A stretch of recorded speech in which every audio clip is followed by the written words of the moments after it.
Dios está interviniendo, Dios es un Dios de guerra también. ¿Hasta qué punto justificaríamos la participación de Dios en las guerras? Nuestro Señor, a través de Eliseo en este momento, no está decidiendo eliminación, sino paz. Hubo un juicio, pero cuando las personas tomaron la decisión abiertamente de rechazar a Dios, ¿no? Buscar cada día a Dios, porque cuando lo busco tengo la oportunidad de cambiar. Busca la paz y síguela.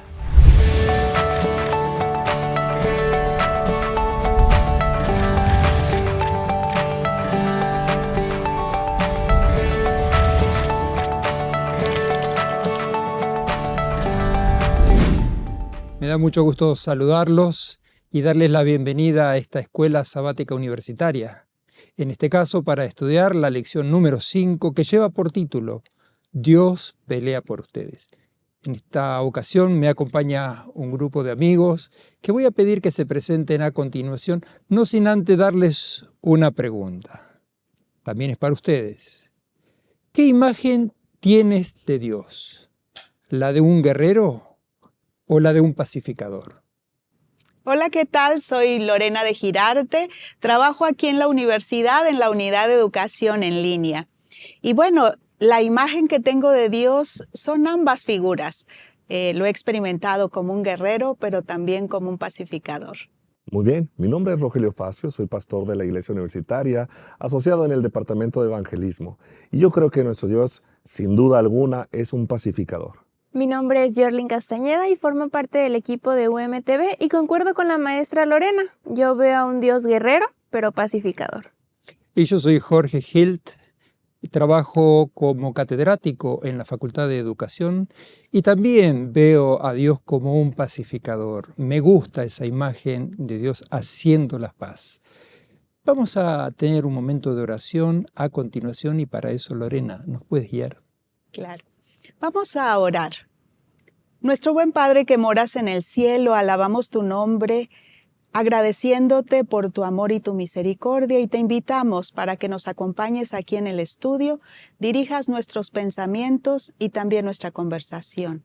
Sé con la audiencia donde quiera que estén y dales tu bendición. En el nombre de Jesús. Amén. Muy bien, mis amigos, estamos ya transitando por la lección número 5. Qué increíble, ¿no? Ya hemos pasado por por el río Jordán, y nos encontramos ahora en momentos, cumbres, donde, va a ocurrir todo esto de la conquista de Canaán. Pero esta lección tiene algo muy particular, ¿no? ¿Qué es esto de la Guerra Santa? ¡Wow! Un tema muy polémico, ¿no? Dios está interviniendo, Dios es un Dios de guerra también. ¿Hasta qué punto justificaríamos la participación de Dios en las guerras? Por eso, si bien la lección habla de las guerras santas contra los cananeos para establecer justicia y paz, ¿cómo podemos nosotros también aplicar estos principios a nuestros conflictos personales? Para empezar, a mí me parece una paradoja, Guerra Santa, ¿no? Como que sin todo el contexto que estudiamos en la lección, pareciera ser que se contradice la guerra con lo santo. Pero bueno, la lección nos llevaba al entendimiento de este concepto desde la plataforma del gran conflicto, ¿no? Es la única manera en cómo se puede entender. De otra manera nos causa un choque. Quizás tiene que ver con la terminología usada, ¿no? La palabra santo tiene que ser algo apartado para Dios, y como era una guerra que el mismo Dios estaba tomando el liderazgo para poder socavar o terminar con el mal que podría hacer un parteaguas muy profundo en la humanidad completa. Digamos que el ser humano tiende a decir, bueno, es una guerra por parte de Dios, le pongo santa, pero realmente sí la terminología no cuadra, como bien menciona Lorena, ¿no? Porque santo significa apartado, algo propicio para Dios. Y realmente Dios en ningún momento quisiera tener una guerra, ¿no? Estas han sido las consecuencias del pecado y de lo que el enemigo ha provocado, no solamente en la humanidad, sino en el universo. Esa lucha contra el bien, Dios ha tenido que responder, no en el sentido gravoso, sino en el sentido redentor, para aquellos que todavía quieren estar en el reino de los cielos. Ahora, estamos en un momento en el que se habla de la Guerra Santa, pero en un contexto, y ese contexto es del pueblo cananeo. Entonces, cuando uno piensa en el pueblo cananeo, tiene una imagen, y la lección se ha encargado justamente de develar un poquito en cuáles eran las prácticas de los cananeos, ¿no? Y por qué Dios tuvo que intervenir y, vamos a decir, hacer cirugía mayor, ¿no? ¿Qué prácticas tenían los cananeos que, justifican esa cirugía mayor? Claro, había visto precisamente la palabra de Dios en Deuteronomio, capítulo 18, versículo 9 adelante, nos empiezan a mostrar las cuestiones, las prácticas, ¿no? Y dice adivinación, hechicería, sortilegio, encantador, abominaciones delante de Jehová, y algunas otras cosas más, hablando en relación a sacrificios de niños, a deidades, a la idolatría. Hay muchas cosas que los cananeos estuvieron haciendo que hoy podríamos decir justificado, no lo tenían. Quizás la duda que me causa un poquito sería hasta dónde realmente justificado, si realmente hoy en nuestros días podríamos ver que muchas de esas cosas se están repitiendo y se están haciendo cada vez más públicas, dado que tenemos redes sociales y ahora sí podemos saber lo que pasa del otro lado del mundo también. Y en ese contexto yo estoy muy curiosa de escuchar, por ejemplo, a Jorlin, porque son una generación que cuestiona mucho, especialmente la justicia, ¿no? Esta generación de jóvenes están muy orientados a eso y sin un conocimiento tan bien llevado y sistemático como el que nos condujo la lección, puede haber situaciones de conflicto. Jorlin, tú que representas a esa generación, ¿qué te pareció este tema de las características de Canaán y la el acción concepto? de Dios? Exacto, sí. Pues yo creo que en algún punto sí pude haber pensado, bueno, es que ellos eran súper malos. Entonces, o sea, hasta cierto punto, pues sí, merecían que fueran eliminados. Pero por otro lado pensé, bueno, pues también nosotros a veces somos súper malos y por ende también merecemos ser eliminados. Entonces, puedo lograr entender un poco la reacción de Dios al hacerlo, ¿no? Pero también nosotros pues vamos a tener un castigo si seguimos por este camino también. Ustedes habrán notado, ¿no? Que Dios actuó, sí, pero ¿habrá tenido oportunidad esa gente? Claro. Habrá tenido momentos, porque daría la impresión como que Dios está actuando de manera precipitada, pero lo vamos a ver a continuación. Por favor, presten atención a la siguiente pregunta. ¿En algún momento has experimentado que no puedes con todo y que necesitas desesperadamente a Dios? En los momentos en los que más me aferro a Dios y lo busco en lo personal es cuando estoy en final de semestre y tengo muchos proyectos y después al ver sus respuestas eso me hace estar más en comunión con Él y más apegada. Creo que uno de los momentos fue cuando estuve colportando. Había días donde me iba un poco mal y sentía que ya no podía más, de que ya no quería seguir adelante, pero en esos momentos pues recordaba pues que tal vez por mi cuenta, mis esfuerzos yo no podía hacer nada, pero pues tenía un Dios de mi lado que me podría ayudar. En esos momentos fue donde le rogué a Dios, le oré a Él para que pues me ayudara y ahí fue cuando pues Él siempre actuaba milagrosamente en mí. Yo creo que tiene que ver, al menos a mi parecer, con dos factores. El primero es cuando son muchas cosas en un corto tiempo, en donde pues todo se junta y es donde uno cree que ya no puede pues uno mismo, y otro es cuando esas dificultades, ya sean muchas o pocas, están muy fuera de mi alcance. Y es cuando pues uno humanamente pues pide ayuda pues externa, y en este caso como es la fe pues en Dios. Agradecemos su participación en este programa y ahora tengo una pregunta que es muy interesante y dice así: ¿qué papel juega la ética en tu vida y qué crees que sucedería si en esta sociedad, ¿sí?, desaparecerían por completo las barreras morales? Que de alguna manera parecería que eso fue lo que pasó en los pueblos cananeos, ¿no? No había barreras morales ni valores éticos. Entonces, ¿qué pasaría en esta sociedad? Jorge, yo creo que nuestra sociedad ya está avanzando sobre aquel rumbo. Lo que antes veíamos como bueno, hoy parece malo, y lo que veíamos malo, hoy parece muy bueno. Hoy es más fácil demandar a una persona por ser justa, recta, temerosa de Dios, que por alguien que está provocando un incidente. Y lo quiero comentar precisamente, un pastor se negó en Estados Unidos a casar a una pareja del mismo sexo y fue demandado. Cosa que anteriormente podríamos decir no, porque no es lo correcto, ahora es sumamente visto bien por la sociedad, ¿no?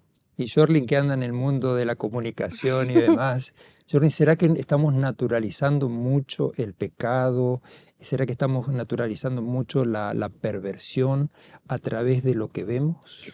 Yo creería que sí. Hay algunas ocasiones que lo vemos de una forma tan sutil que no nos damos cuenta.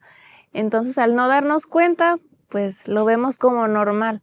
Entonces, yo creería que de alguna forma sí lo estamos haciendo. Jorge y amigos, yo creo que estoy de acuerdo con ustedes. Sin embargo, pienso que debemos ser muy cuidadosos y hacer un énfasis en una parte de la lección que a mí me conmovió inmensamente, porque es cierto que habla de estas características que nos parecen tan perversas de Canaán, pero todos los textos que estuvimos estudiando donde Dios dice, vamos a esperarnos, porque los pecados de ellos todavía no son tantos como para... No han llegado al colmo. Exacto. Y luego en los siguientes textos, cuando vayas a enfrentarte a un pueblo, dales la opción de arrepentirse, cuida esto, cuida aquello. Es decir, vemos a un Dios que a pesar de toda esa perversidad, pone a las personas por arriba de ciertos... lo que hayan hecho mal. Exacto. Entonces, yo creo que como iglesia tenemos también ese llamado a través de esta lección, ¿no?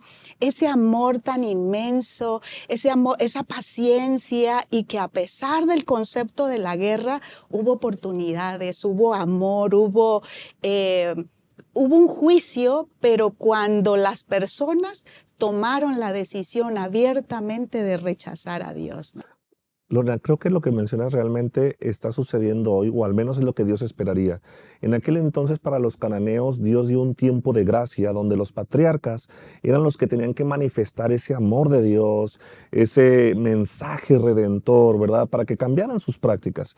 Hoy en día la iglesia adventista es el método que Dios está usando. Quiere trabajar en pastores, en jóvenes, en adultos, en todos ellos, para que testifiquemos de tal manera que el mundo entero pueda comprender el amor de Dios y hacer de vuelta sus planes en rechazar lo malo y acudir a Dios, porque está cercano el momento en que Cristo vendrá. Yo creo que es ahí nuestra misión, como aquellos patriarcas, de poner en alto el nombre de Dios, porque la espera ya está hoy. Estamos en el tiempo de gracia. Así como para los cananeos estuvo su tiempo de gracia y decidieron que no, cada persona individualmente tendrá la decisión de decir, quiero estar con Cristo o no quiero estar con Cristo. Y Rogelio, ahí vemos un poco el equilibrio, ¿verdad?, entre la misericordia y la justicia. Cómo son dos caras de la moneda y cómo Dios actúa brindando oportunidades una vez tras otra, cientos de años, en realidad, si vamos a la historia, a estos pueblos, hasta que llegó un momento en que Dios dijo, hasta aquí. Yo quiero destacar algo que me encantó de la lección. Yo tengo jóvenes en casa, también me toca trabajar con jóvenes y esta lección me parece que toca temas bastante tensos, ¿verdad? Pero me encanta la forma como el autor de la lección nos lleva, a los jóvenes les encantan las historias y la forma en cómo el autor cuenta y nos lleva a la Biblia de lo que hacían los cananeos, de las oportunidades que tuvieron, de las expresiones de amor de Dios. Yo creo que contra esos argumentos es difícil que los jóvenes de ahora se puedan resistir, ¿no? Me encantan esas expresiones de Dios, de paciencia, de amor, de cuidado, que de alguna manera equilibran ese concepto de guerra santa, ¿no? Entonces, me gustaría aprovechar para invitar a los jóvenes a estudiar la lección así, dándose tiempo para estudiar el texto, para disfrutar y para imaginar, la narrativa. ¿no? Claro, a través de estas historias, justamente echar a andar la imaginación y verse en la situación. Yo recuerdo que habías mencionado la semana pasada, Rogelio, que Dios había dado oportunidades. Definitivamente. Porque no fue un ataque directo a las murallas. Hubieron 7 días, tiempo para pensar, oportunidades, tiempo para reflexionar y demás. Y sin lugar a dudas, si alguien quería, ¿no?, tomar otro rumbo, podía hacerlo. Era tiempo de oportunidad. Y sabes, Jorge, junto con la oportunidad, Dios da advertencias. ¿Qué va a pasar si no aprovechamos la oportunidad?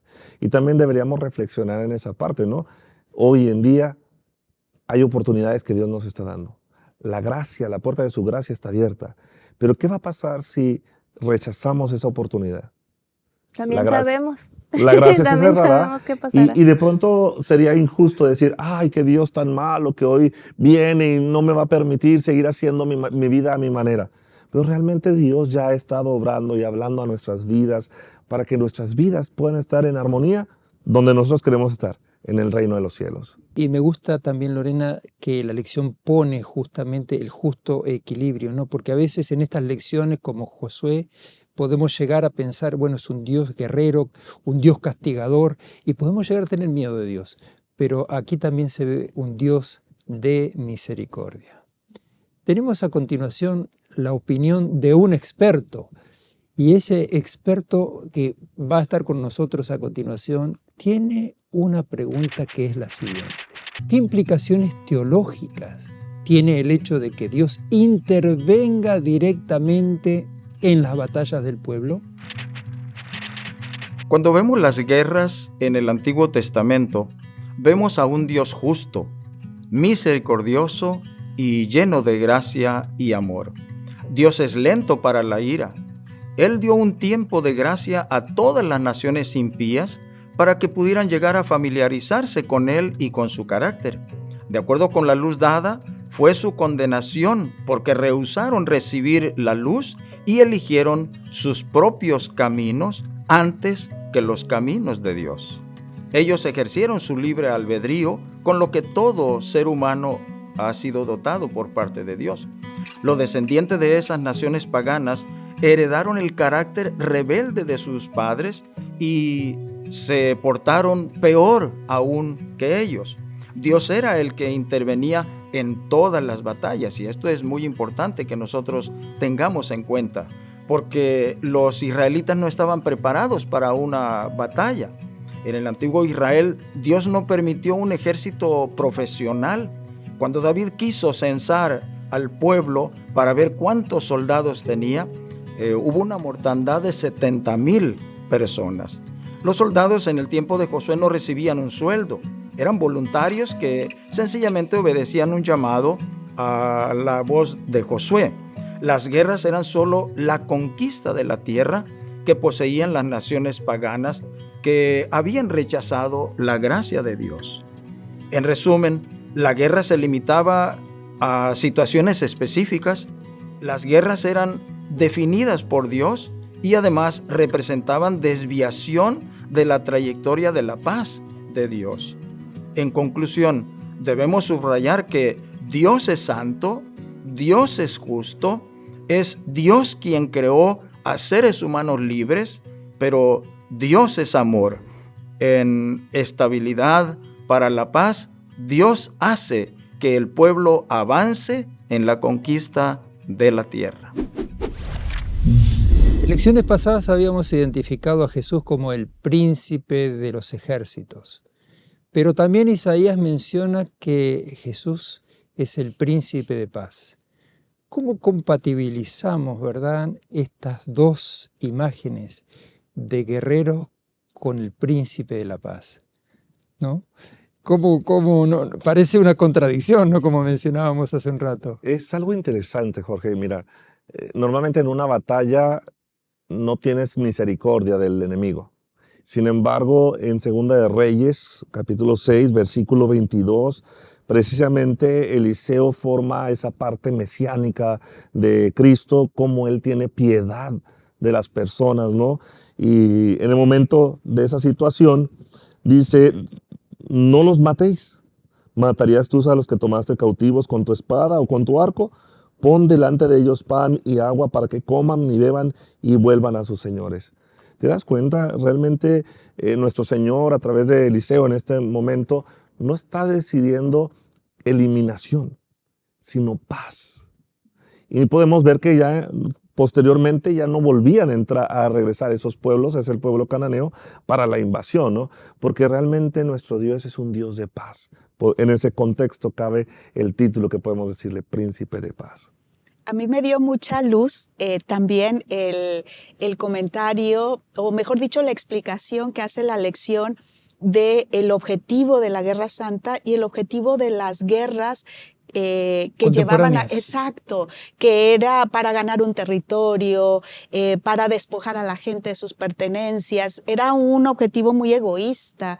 En cambio, la Guerra Santa tenía el propósito de que toda esa área viviera de una forma tranquila, en paz, a partir de la experiencia de la relación con Jesús.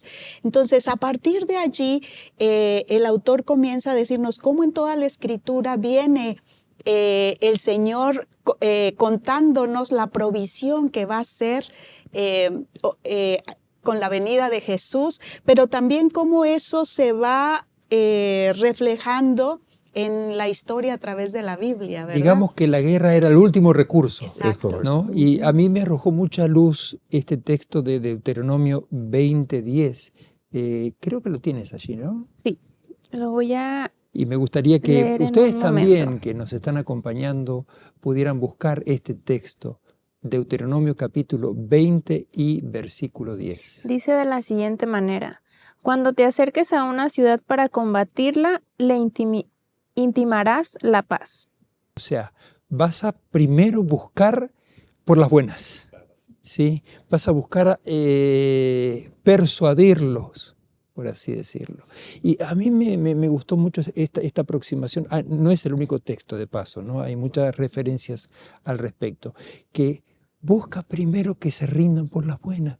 ¿Para qué la guerra? ¿Para qué la muerte? ¿Para qué el sufrimiento? ¿Para qué el dolor?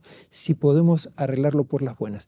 Otro concepto que quizás ustedes también lo vieron en la lección era que el propósito no era la aniquilación, sino desarmar esa estructura de mal y de pecado que estaba muy arraigada en el pueblo. Y es que, Jorge, la idea de Dios no es ir en contra de las personas, sino de lo que ha provocado el mal en las personas. Por eso Dios siempre quiere redimir. La guerra no es con la finalidad de destruir a las personas, sino de que ellas vuelvan en sí y busquen la paz que Dios está proponiendo, ¿no?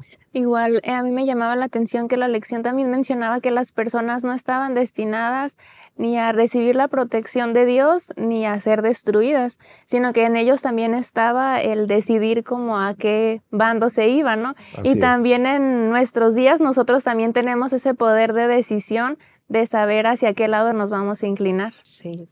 Algo que retomando el tema del príncipe de paz, me gusta mucho la expresión de Isaías al referirse a Jesús, ¿no? De cuál iba a ser el carácter de Jesús en su primera venida. Pero el autor de la lección también dice, es como ese tiempo en el que la humanidad tiene el espacio para conocer el amor de Jesús, para arrepentirse, y luego viene nuevamente Jesús con esa imagen de juez. Con la hoz en la mano. Exactamente, al final. Y me gustó mucho ese paralelismo, ¿no? De la imagen que Isaías nos presenta en la lección con esta primera historia de la Guerra Santa, ¿no? Me pareció algo muy interesante. El tiempo de oportunidad, el tiempo de decisión, como lo decía Jorlin, y luego el tiempo del juez, de poder decir, los despojamos o los... Vamos. Tú sabes que Así lo que es. acabas de decir, Lorena, me ayuda a entender un poco más ese concepto que tenemos muy arraigados nosotros, el tiempo de gracia, ¿no? Realmente me has dado una vislumbre mayor porque efectivamente, ¿no? Es un tiempo de oportunidades, no solamente para nosotros que conocemos quizás la Escritura, es para todo el mundo, ¿sí? Todos tienen la oportunidad y este quizás puede llegar a ser un medio para que alguna persona que esté escuchando pueda reflexionar un poco en su vida y pueda decir, sí, Señor, yo quiero también estar en tus caminos. Fíjate, Jorge, y en ese contexto podemos ver que nuestro Dios, nuestro Señor Jesucristo, cuando venga no viene porque quiere hacer un juicio maligno, sino porque viene con la intención de redimir a sus hijos, ¿no? Redimir a todos aquellos que aceptaron el llamado. Y yo creo que no es una actividad que a él le guste, sin embargo, tiene que hacerla, ¿no? Tiene que decir quiénes sí podrán estar en el reino de los cielos y quiénes no. Finalmente, porque pues él es el Dios soberano de todos los tiempos y las edades, el que lo sabe todo. ¿Y quién mejor para juzgarnos que alguien que nos ama, pero conoce todos los porvenires? Muy bien, nos vamos acercando al final de esta lección y qué interesante que así como había que desarraigar algunas cosas de los pueblos, ¿qué tenemos que desarraigar nosotros? Lo dejo como pregunta a nivel personal. ¿Habrá algo que en mi vida también tiene que ser desarraigado? Y la pregunta final y reflexión final para mis compañeros, ¿qué nos dejó esta lección? ¿Qué podemos aprender de ella? Bueno, pues yo quisiera empezar comentando lo que la lección me dejó esta semana, que no hay ningún rol definido, no hay nadie que ya tenga ni la consecuencia ni la victoria asegurada. Así que tomemos la decisión correcta y cada día trabajemos para estar en el equipo correcto. Yo me quedo con la imagen del príncipe de paz. Yo quisiera quedarme, o más bien entiendo de esta lección, buscar cada día a Dios. Porque cuando lo busco tengo la oportunidad de cambiar, como la oportunidad esa que nos está dando Jesús. Y entonces sí, en el día final, gustar de la salvación. Y un texto que dice más o menos así, busca la paz y síguela, ¿no? Nosotros también podemos ser agentes de paz. Ha sido un placer acompañarnos en este momento, en este repaso de la lección de Escuela Sabática y los invitamos para una nueva edición la próxima semana.